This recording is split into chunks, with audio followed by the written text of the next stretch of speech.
Welcome everybody to our September 11, 2019 memorial service. Sergeant Aceto, please have the class flag detail lower the flag to half staff for the ceremonial salute, then raise the flag to full staff for the playing of the national anthem. Take charge of the class of the ceremony.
I would now like to welcome Officer Randy Pierce from the Gloucester Township Police Department, who will now sing the national anthem.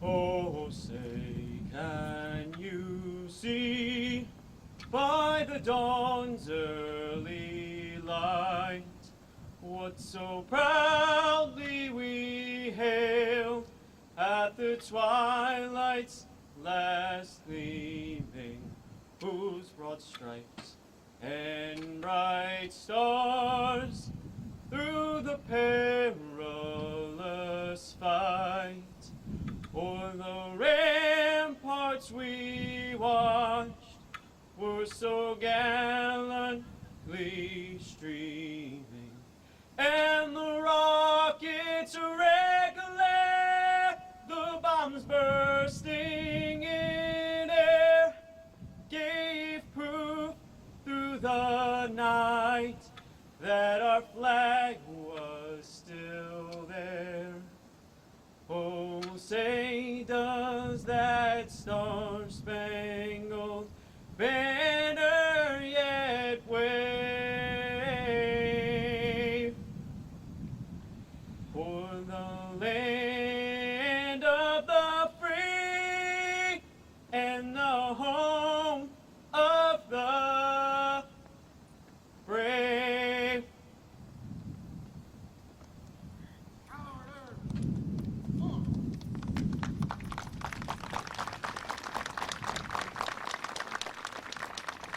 We'd now like to bring up Robert Del Storto to the podium to welcome our guest and to start our ceremony. Thank you, Rob. At the outset, let me thank each and every one of you for showing up today. It's important that we remember 18 years ago what occurred. Our life changed 18 years ago. Changed for 2,997 other people who were killed on that day. And if we allow forgetfulness to overcome what happened, we lost this. It's important that we remember it. It's important that we remember that there are children now who were toddlers who really have no recollection of this. Many of them were toddlers who had a father, never had a mother as a result of what occurred. But today I want to pay special attention to a very unique portion, and that is the first responders who appeared that day. Police officers, firefighters, EMTs, rescue workers, cadaver dog handlers, even demolition crews that were there later on. They all showed up to Ground Zero. Many of them knew when they entered that building that they were not going to come out.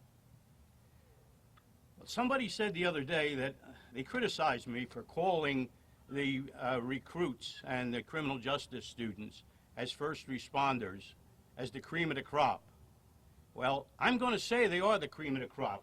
What we have behind us is what's going to lead us for the next 20 or 30 years. And I am so proud to have them here at our institution today. I am so proud that you folks showed up to show their appreciation.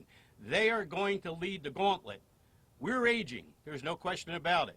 But they're there, and it's these individuals, these young men and women who are willing to stand forward, who are willing to go into a building, knowing that it may not be coming out, but willing to maybe save a life.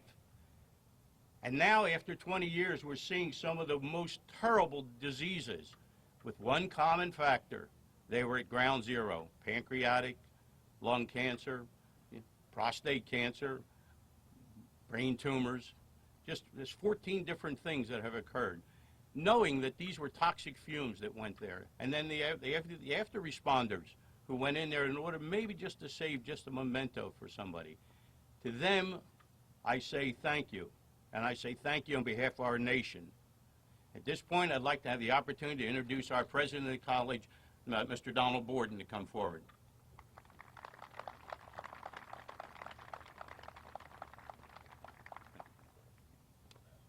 Thanks, Bob.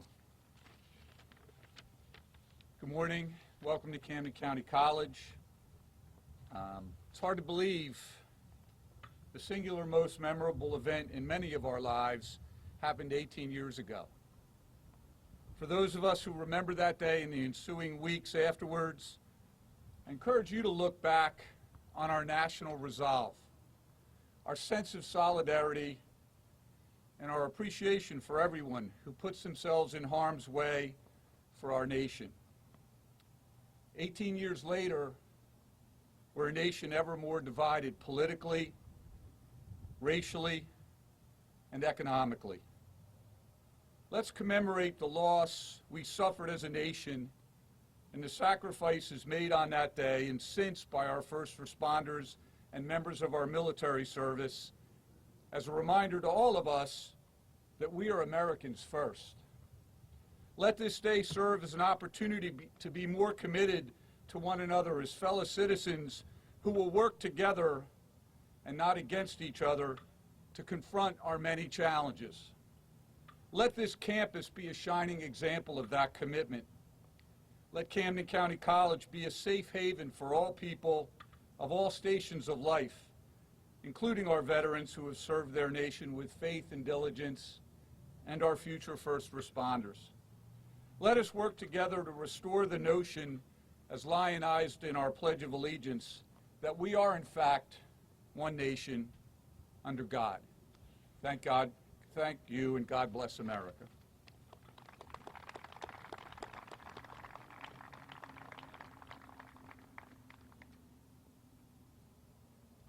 Thank you, Mr. President, as always.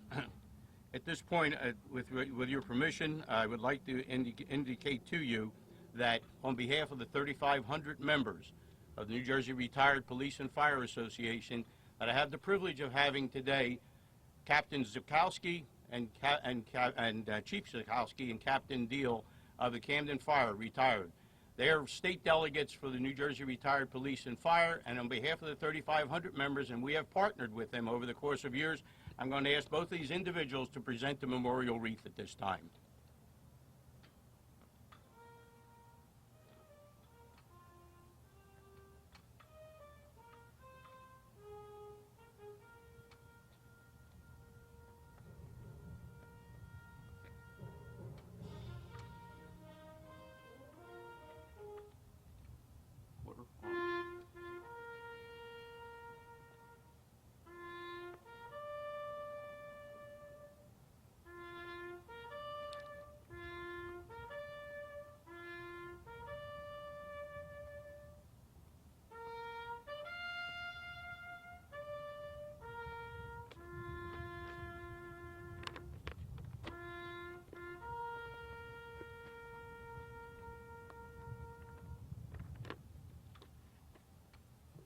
Thank you, Chief and Captain. It's my pleasure at this time and my honor to introduce Freeholder Kane from Camden County Freeholders to say a few words, and appreciate you coming today, Freeholder Kane. Thank you.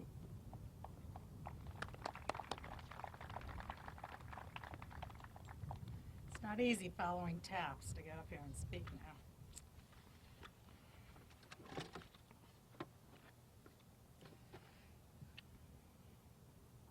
Like all Americans, I had no idea that on September 11th, 2001, my life was to change forever. It was a beautiful September morning with clear blue skies and a summer warmth still in the air. I dropped my 3 sons off at school and returned home to read the newspaper and watch the end of morning news programs. There were reports and footage of a plane that had flown into the North Tower of the World Trade Center at 8:46 a.m. While the coverage discussed the possible scenarios as to what happened, a few minutes later there were no questions when we witnessed United Airlines Flight 175 crash into the South Towers of the World Trade Center at 9:03. I called my husband at work to see if he had heard the news. I sat at home by myself, staring at the TV in disbelief. There was hardly any time to process what was happening when there were reports and then images of American Airlines Flight 77 having crashed into the Pentagon. At 9:59, the South Tower had collapsed. At 10:06, United Airlines Flight 93 crashed into a field in Pennsylvania, and at 10:28, the South Tower collapsed. I had never felt such fear in my life. I had never felt the need to pick up my sons at school so that we could all be together. I urged my husband to come home. It was difficult to process what was unfolding. The United States was being attacked on our own soil. There were horrific images on TV that would be forever etched in our memories. In the days to follow, the images were replayed over and over again on TV, for it was the primary source of news at the time. My oldest son, Jeremy, who was 14 in 2001, was old enough to watch TV. He was old enough to know exactly what was happening. My youngest son, Benjamin, was 8 years old and needed to be occupied so that he would not see the images that we could not explain. How do you explain why people are jumping out of buildings to their death? From the time the first plane crashed to the collapse of the North Tower, it was 102 minutes. 102 minutes that would forever change the nation and change my life and the life of my family. 2 years later, my son Jeremy would share with his dad and I that after September 11th, 2001, he knew he wanted to join the military to fight the wars we had entered as a result of 9/11. We had previously seen a physical transformation in him and thought it was just him getting older, bigger, and stronger. We had no idea that it was an intentional transformation so that he would be physically fit to become a United States Marine. We did nothing to encourage Jeremy to join the military. In fact, we did just the opposite. We hoped that he would change his mind and go off to college like his classmates. My husband and I were not unfamiliar with the military. Both of our parents had served in World War II, and my husband had been a major in the Army after joining as a way to pay for his medical education. In fact, Jeremy had been born at an Army base at Fort Polk, Louisiana. Our nation was fighting 2 wars, and thousands of men and women had been killed. It did not frighten Jeremy.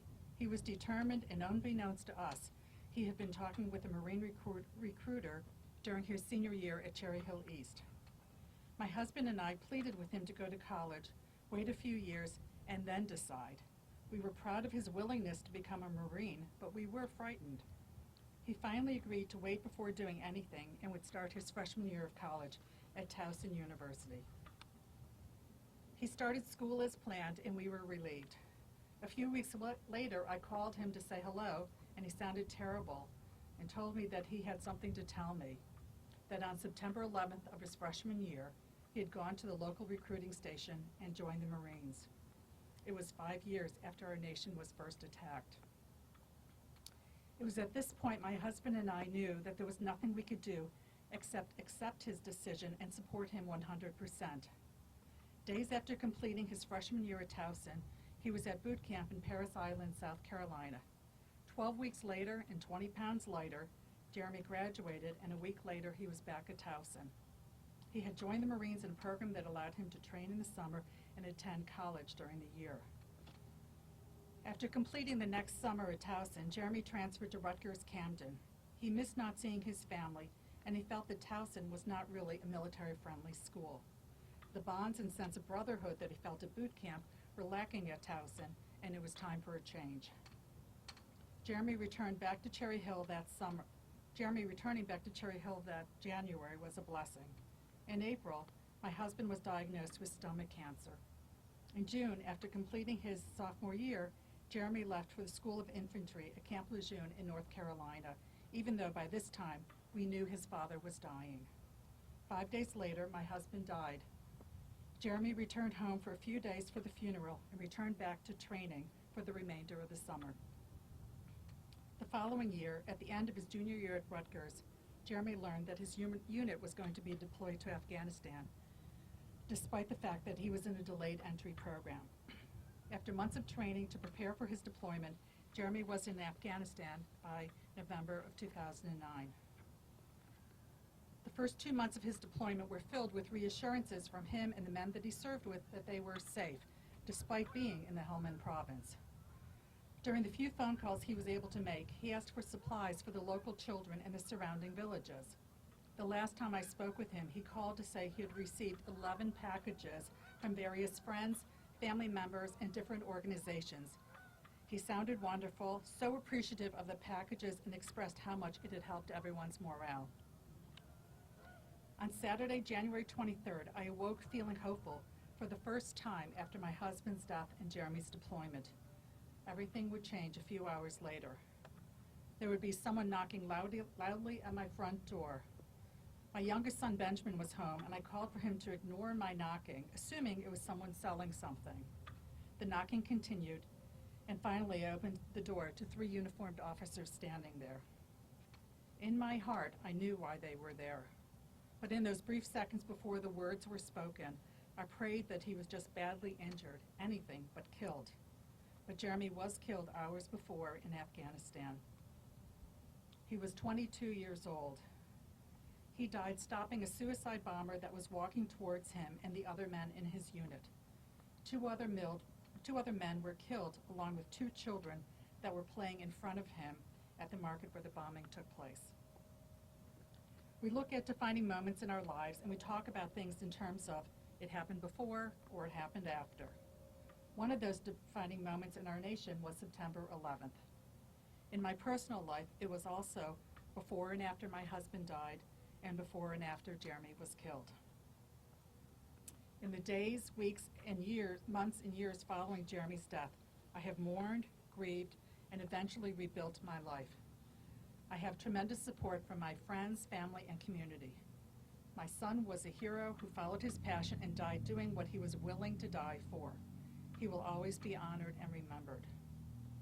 Today we honor and remember those that died 18 years ago on September 11th, 2001. We honor and remember the 2,997 who were killed and the 6,000 that were injured. Since that day, there have been countless others who have died as a result of their injuries and related illnesses. In the wars in Iraq and Afghanistan, over 7,000 American troops have been killed, over 50,000 wounded, and countless veteran lives lost to sickness and suicide. I'd like to offer something positive to end with after talking about terrorism and war. On September 12th, 2011, our nation experienced a day like no other. Despite the pain we felt, we were different. We cried and hugged our family, friends, and strangers. We flew the American flag proudly. We were united as a nation. It did not matter your religion, the color of your skin, your political beliefs, or if you were rich or poor. We learned that in times of great tragedy, we were united. On a personal level, I know that Jeremy died loving and doing what he had to do and wanted to do, and I'm immensely proud of him. I have learned that following tremendous loss, life is still worth living, and we are stronger and we are more resilient than we ever imagined. I have learned that we really don't know what each day will bring, but that we need to embrace what we have right now with deep appreciation and gratitude. I know we will never forget what happened on September 11th, and we need to remember what we have learned in the days, months, and years that have followed. Thank you so much, and may God bless America, the land of the free and the home of the brave.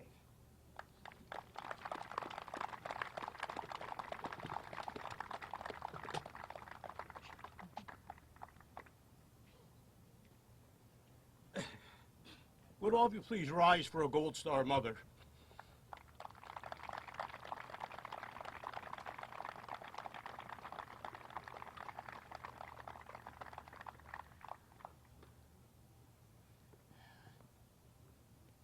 you so much. At this point, I would like to ask for one of the recruits to stand forward on speaking on what does 9/11 mean to that recruit. Please stand forward.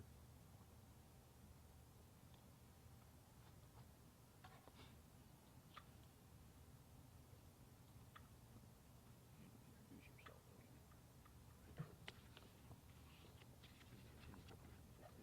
It's in here. Right in here. There you go. All right. Just introduce yourself. Good morning. My name is Kyle Eric. First and foremost, I would like to thank you for the opportunity to speak on behalf of BCPO Class 7-5.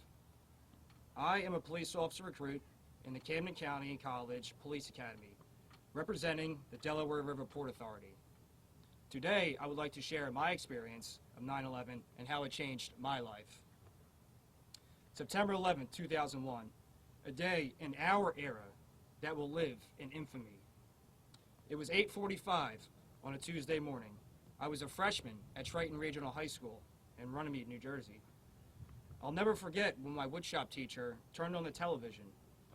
For the first time in my life, I witnessed an unspeakable catastrophe. As a 15-year-old young man, I really didn't know what to think. Was it fear, confusion, trepidation? I can, however, tell you how I answered the call later in life by joining the United States Marine Corps and Coast Guard. I come from a family with roots in the military, fire, and law enforcement services. When I got home from school that day, my stepfather, who was a firefighter in Runnymede, was at the firehouse prepping a truck to go and stage outside of New York City. Although they never went into New York City, they were still on standby to assist in any way possible. I was astonished at the willingness they all showed to travel a great distance and help complete strangers in the face of absolute peril. As the grandson of a Pearl Harbor survivor, I learned early on the value of selflessness, courage, and honor. From the law enforcement side, the example was shown to me from people like my mother, uncles, cousin, and best friends who all served as law enforcement officers. They demonstrated the importance of bravery, gallantry, and standing guard as the sentinels of a community. So what did I do with all of these morals and life lessons? I put them together like a recipe to set the stage for who I wanted to be. I started my journey with the United States Marine Corps in 2005. The Marine Corps embedded in me the significance of their core values: honor, courage, and commitment. After serving 6 years with the Marine Corps, I then joined the United States Coast Guard. Yet again, another set of core values was instilled in me. Those were honor, respect, and devotion to duty. I went on to serve 5.5 years with the Coast Guard. During my time in service, I was trained in several special teams, which consisted of law enforcement and anti-terrorism operations. The significance I learned in my 11 years of service was one very important thing.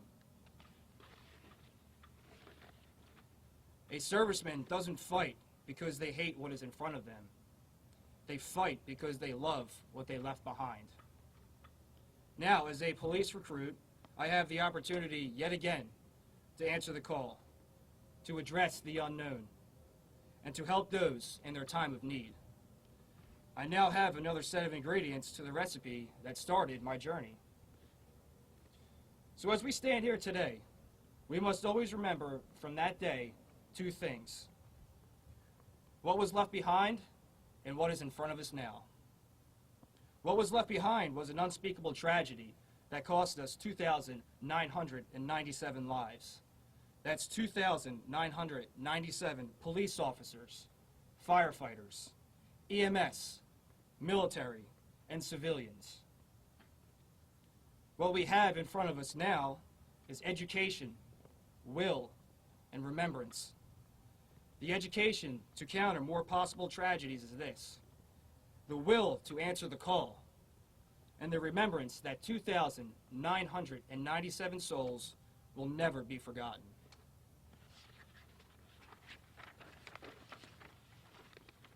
Before I close, I would like to leave you with a very important thought I created.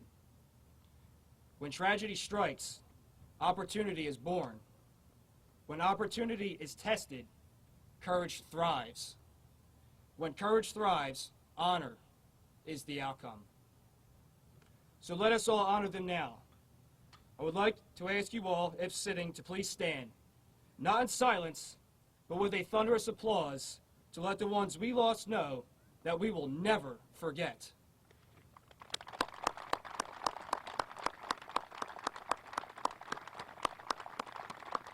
Thank you.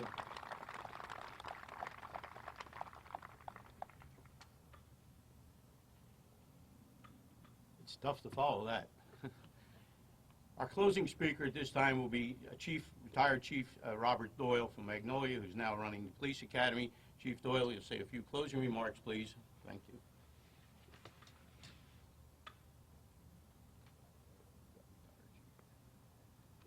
Sir, thank you for those remarks. However, Director Cuevas runs our police academy. I'm the training coordinator there. I definitely do not want to take the promotion with my boss in front of me. Okay. 18 years ago, on this date, September 11, 2001, is a day that many will never forget. I, like many others, was at work that morning when the unthinkable happened to our nation. After the terrorist attacks on the World Trade Center and the Pentagon, many American lives were changed forever. My community banded together, like every other community, to mourn and support the families of those courageous law enforcement, firefighters, emergency medical personnel, and civilians who made the ultimate sacrifice. Let's remember that day, fill our hearts with strength, and continue to pay tribute to those who lost their lives on 9/11. I would like to read a quote from Senator John Kerry.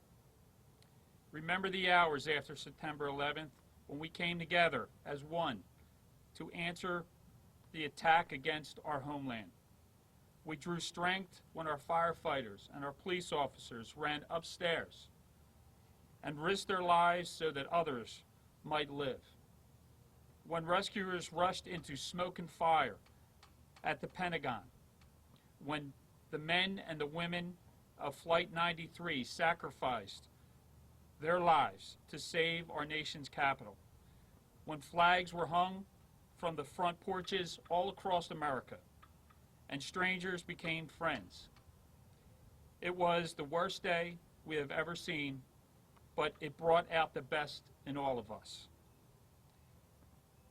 President Barack Obama stated, even the smallest act of service, the simplest act of kindness, is a way to honor those we have lost, a way to reclaim the spirit and unity that followed 9/11.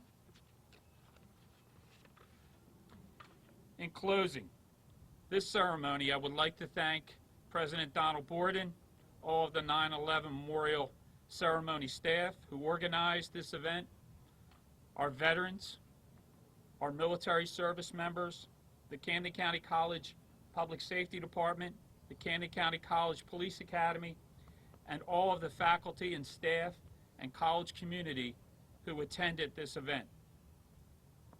This concludes our ceremony. Ensure today that you take a few minutes to reflect on thoughts or prayers for those who lost and sacrificed their lives on that heroic 9/11 day. Sergeant Aceto, please take charge of the Academy classes and dismiss them from the 9/11 ceremony.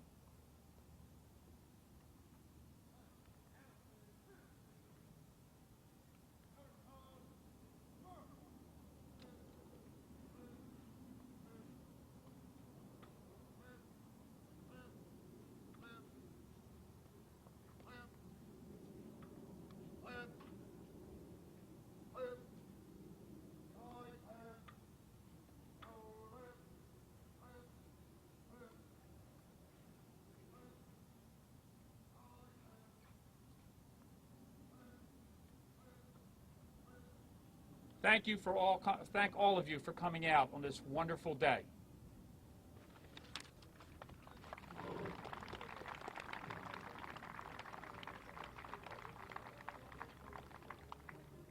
Ladies and gentlemen, this concludes our ceremony. Please feel free to stand by the wreath if you care to say a few remarks. We'll be here for a few minutes. Certainly you have the opportunity to speak to Freeholder Kane and anyone else here. And once again, I do, on behalf of everyone, thank you for appearing. It means an awful lot to us. Thank you so much.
Hi.